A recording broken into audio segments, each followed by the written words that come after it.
হে ফ্যাম, গরমে কেমন কাটাচ্ছো দিনগুলো?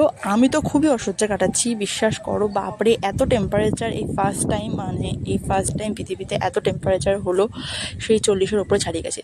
তাই দুপুরবেলা বসে পড়েছি ভাত খাওয়ার পর আইসক্রিম নিয়ে।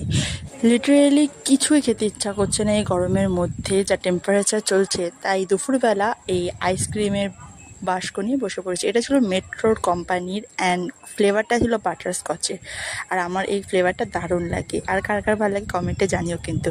তো আমি বাটিতে একটা একটা করে স্কুপ ঢেলে নিচ্ছি।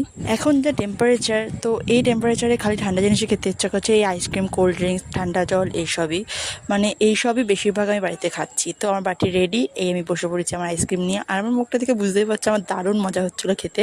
যদি কেউ বলে আমার মোস্ট ফেভারিট ফ্লেভার কি, সেটা হচ্ছে চকলেট, দেন এই বাটারস্কচ আইসক্রিম। তো আমি আমার আইসক্রিমটা এনজয় করি, আর তোমরাও বাড়িতে ঠান্ডা জিনিস খেও। আর ভিডিওটা ভালো লাগলে আমার চ্যানেলটা সাবস্ক্রাইব, আর আমার